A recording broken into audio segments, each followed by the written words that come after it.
Der Gregor kann Julia nicht kriegen, weil die schon einen anderen versprochen ist. Und Kathi lässt sie von ihm stopfen, weil es auch einen Verdruss hat. Der brutale Mörder vom Vogelhof mag sie nämlich nicht mit ihr einlassen, sondern möchte aus Lansing verschwinden und sagt dann Berli sein Ernst auf.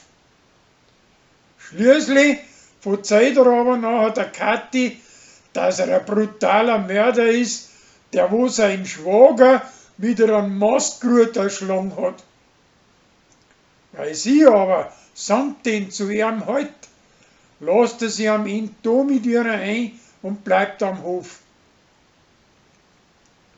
Der Michi findet einen Zettel, wo drauf steht, was er sich fürs heurige Jahr alles vorgenommen hat.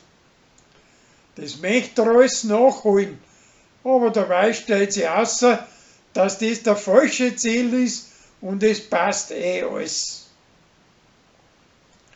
Sarah möchte dem preußischen Kölner weismachen, dass man sich etwas wünschen kann, bei einer Wimper da nicht bläst, wo einem von den Augendeckeln runtergefallen ist.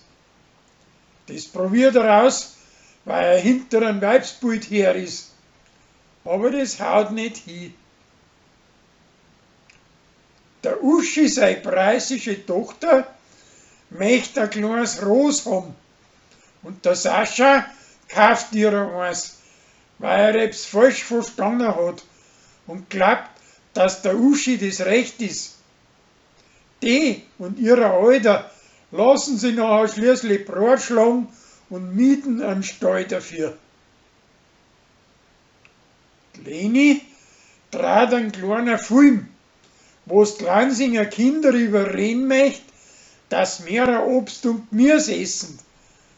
Und da führt es auch ein kleines Zauberstückel vor. Im Auftrag von der Kirchengemeinde schreibt Sarah am Bischof einen geschmolzenen Brief, wo es einen Aushilfspfarrer verlangt. Der Schuss geht aber nach hinten los und der Bischof möchte jetzt die Lansinger Kirche verkaufen.